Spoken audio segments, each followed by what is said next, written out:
Imagine standing at the edge of a cliff. No railing, no safety harness, and looking straight down into a 3,000-foot drop. Now imagine feeling nothing, no racing heart, no sweaty palms, no voice in your head screaming, "Step back." That's life without fear. A world where no human ever felt afraid. Sounds freeing, right? Or is it terrifying in itself? In this video, we're diving into a world without fear, what it would look like, how it would change us, and perhaps most intriguingly, how fear first appeared in the human story. From prehistoric jungles to boardrooms, fear has shaped our evolution, our societies, and even our personalities. But what if it had never existed at all?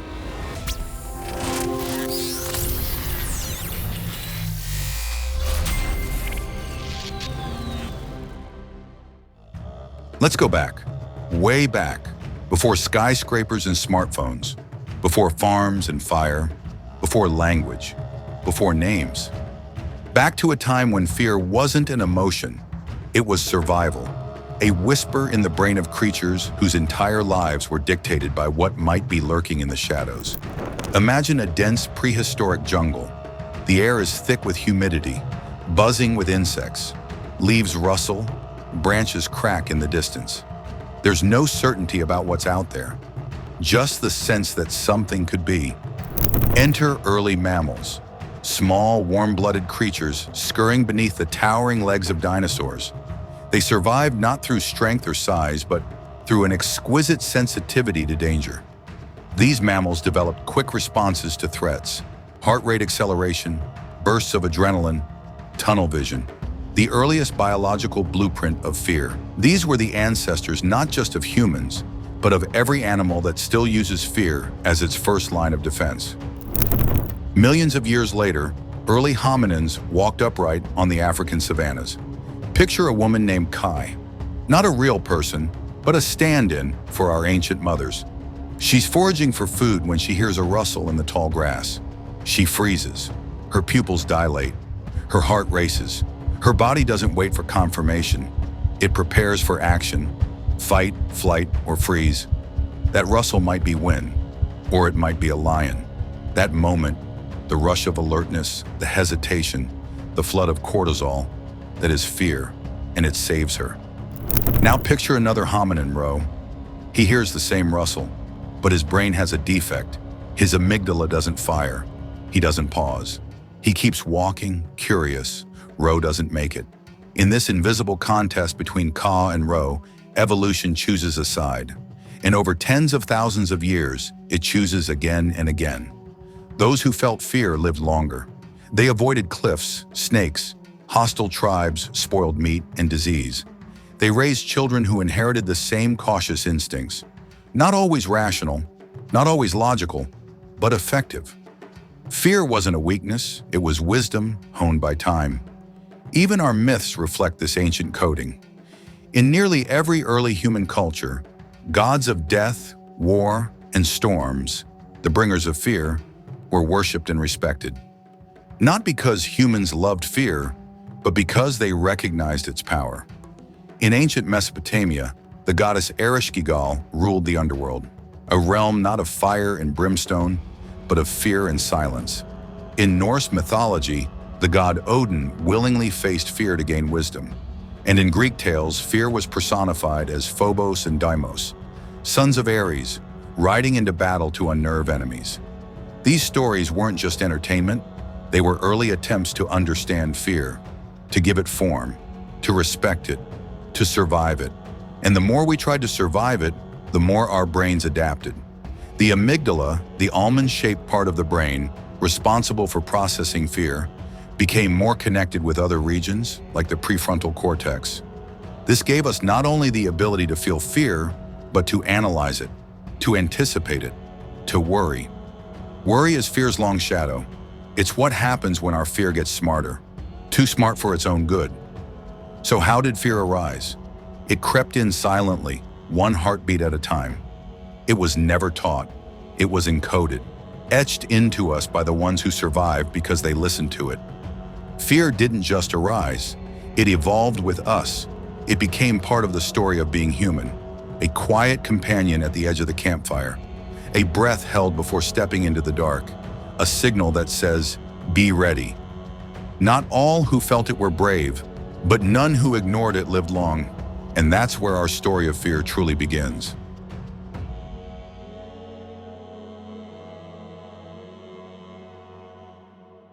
So what exactly is fear? Fear is not just an emotion, it's a full-body experience, a chemical and electrical cascade that prepares us to deal with threat. But to understand it properly, we need to separate it from how it feels and look at how it works. At the center of fear is a small structure in the brain called the amygdala. Shaped like an almond and nestled deep within the temporal lobe, the amygdala is the command center of emotional processing. When you encounter a threat, or something your brain perceives as a threat, the amygdala lights up almost instantly. It sends a rapid signal to other brain regions, particularly the hypothalamus, which then triggers the sympathetic nervous system. Your pupils dilate, your heart rate spikes, your breathing quickens, muscles tense. Blood is redirected away from your digestive system and toward your limbs.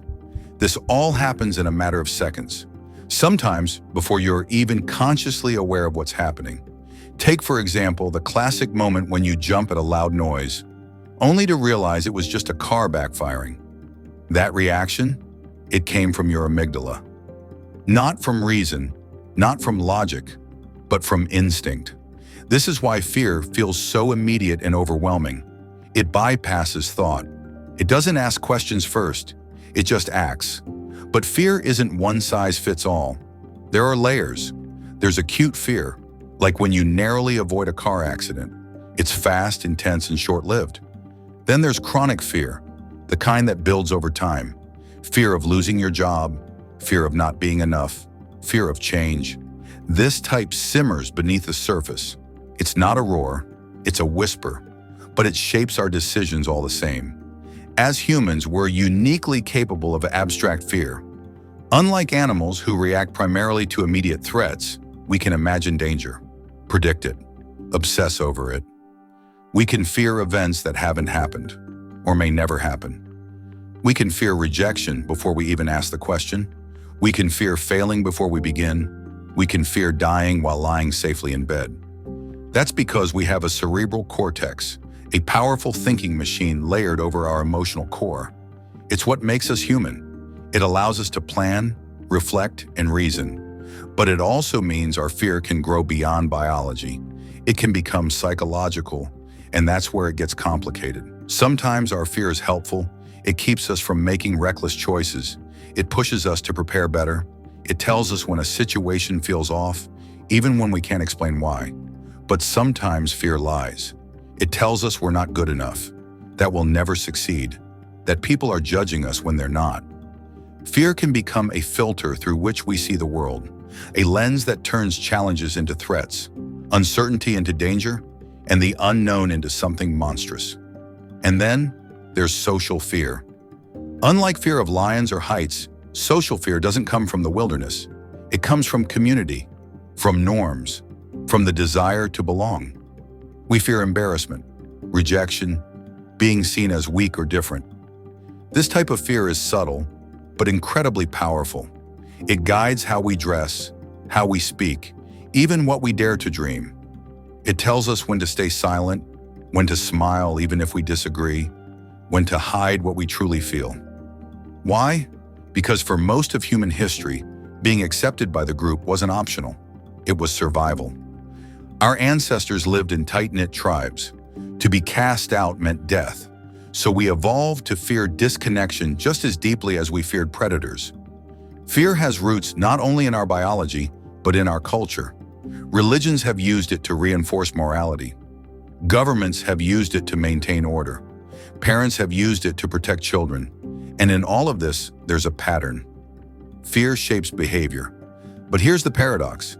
Fear can push us towards safety or trap us in comfort zones. It can sharpen our senses or cloud our judgment. It can protect or paralyze. It's both the seatbelt and the cage. Understanding fear isn't about eliminating it. It's about recognizing when it's speaking truth and when it's exaggerating. A life without fear isn't bravery, it's recklessness. Bravery is feeling fear and acting anyway. And the better we understand how fear works, from amygdala to imagination, the better we can work with it, instead of letting it control us. Because fear is not our enemy. It's just a very old friend with a very loud voice.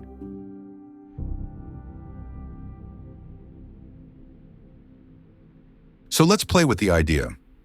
What if, from the beginning of time, no living creature had ever evolved to feel fear? It sounds like paradise, doesn't it? No anxiety, no dread, no inner critic whispering doubts. A world where every child steps forward without hesitation, every adult lives boldly, and no one ever loses sleep over what tomorrow may bring. But pause for a second. Would such a world actually work? Let's look at it from the bottom up. Start with animals. Imagine a gazelle grazing in the savannah. There's movement in the tall grass nearby. In our world, the gazelle twitches its ears, bolts into a sprint, and maybe escapes. But in a world without fear, it keeps grazing. A moment later, the lion pounces.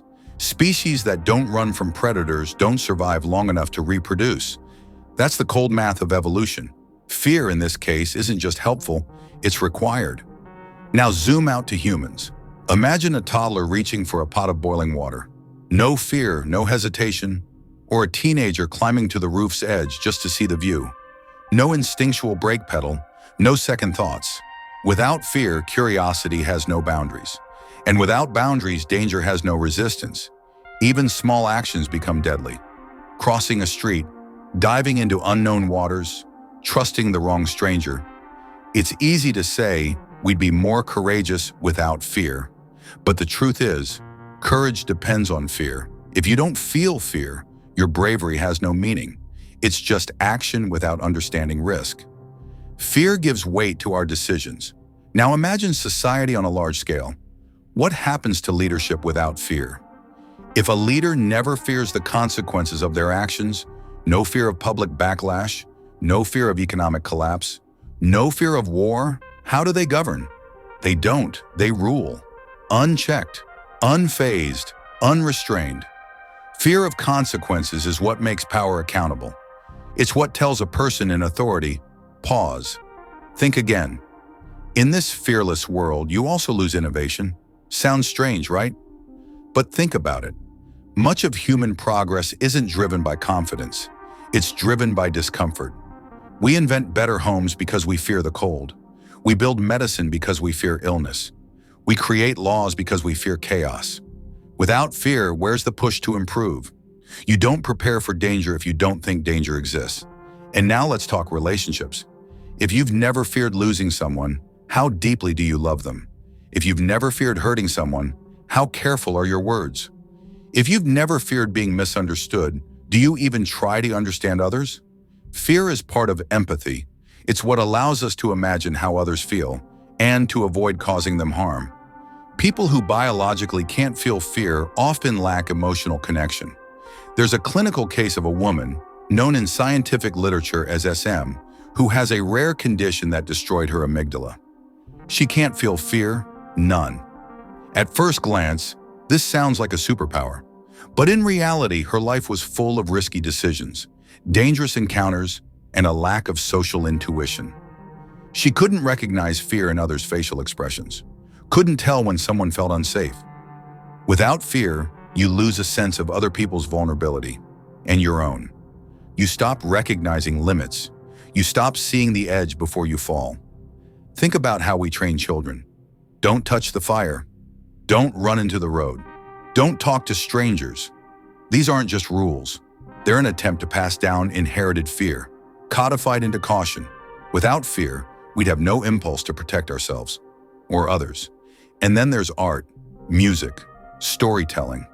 A vast portion of human creativity stems from fear, the fear of time passing, the fear of being forgotten, the fear of death, the fear of being alone. We paint to express what words can't. We write songs to cope with heartbreak. We tell stories to make sense of the unknown. Fear is the muse behind many masterpieces. Without it, would we still need stories?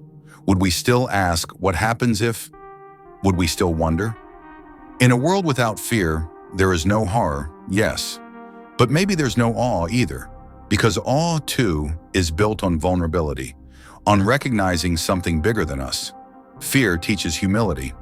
Without fear, we may never look up at the stars and feel small in a way that inspires us.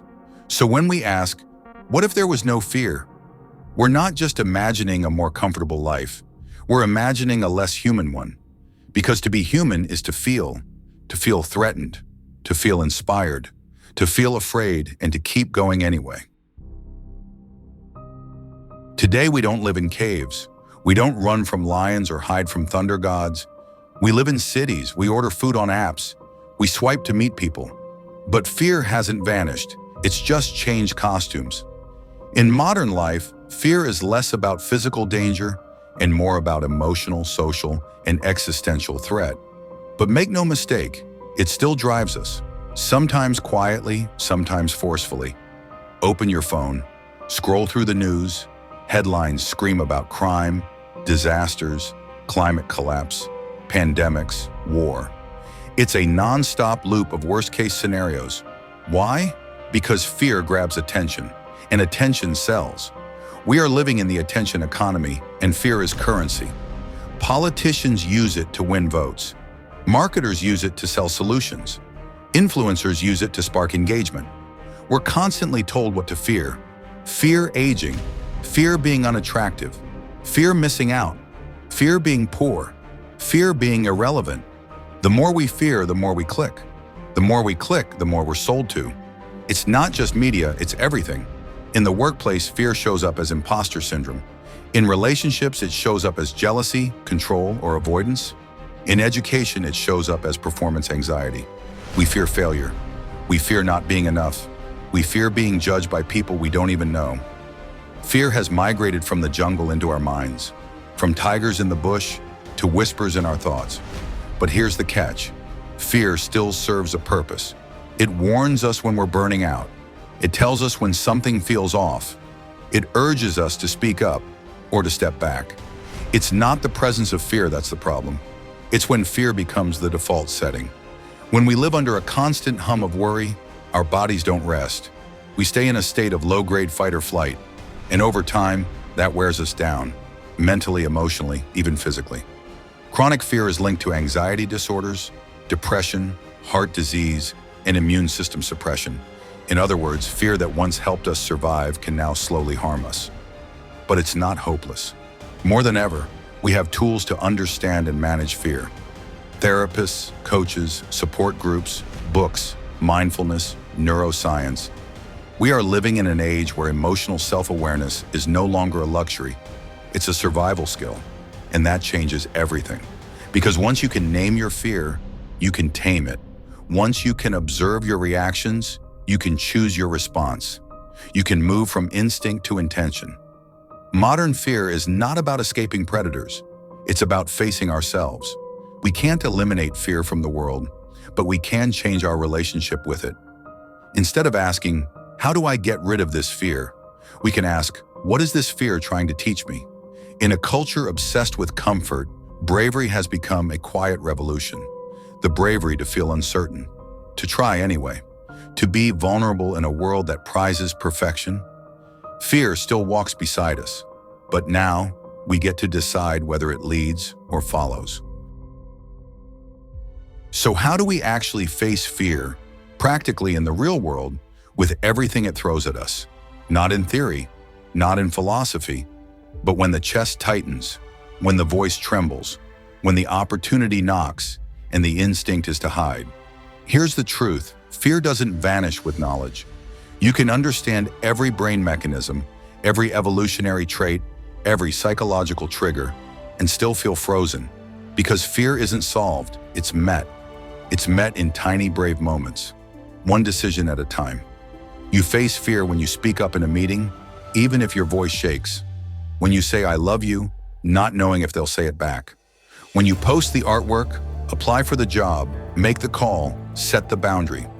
You face fear when you choose movement over avoidance. Not because it's comfortable, but because it's aligned with something deeper, your values, your growth, your truth. Facing fear is not about eliminating discomfort. It's about increasing your tolerance for it. It's about being willing to sit in the unknown and still take a step forward.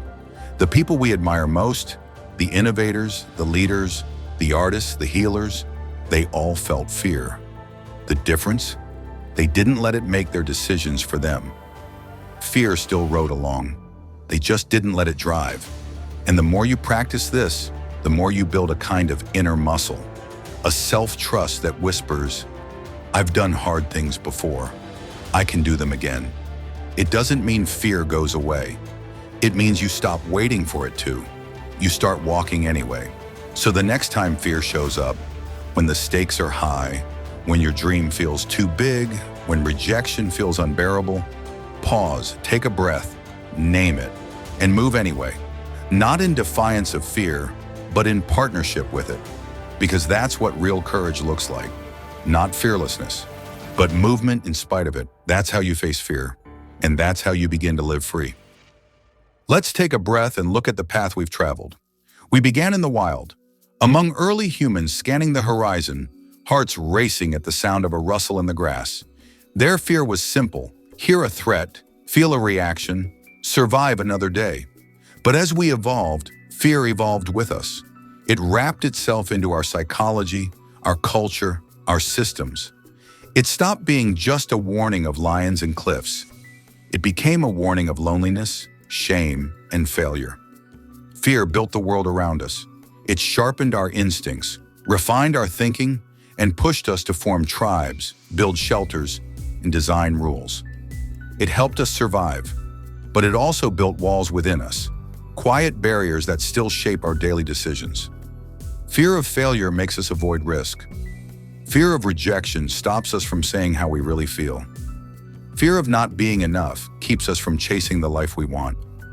And yet, without fear, we wouldn't know caution. We wouldn't know care. We wouldn't even know courage, because courage only exists in the presence of fear. Courage is not the absence of fear. It is the dance with it. It's the moment you feel your knees shake, but take the step anyway. It's the voice that trembles but speaks up regardless. That is where growth begins. Because fear at its best is a signal, not a sentence. It says, pay attention. It says, there's something here that matters. And when we stop treating fear like a stop sign and start treating it like a compass, something shifts. We realize that many of our greatest moments of love, of ambition, of transformation come wrapped in fear.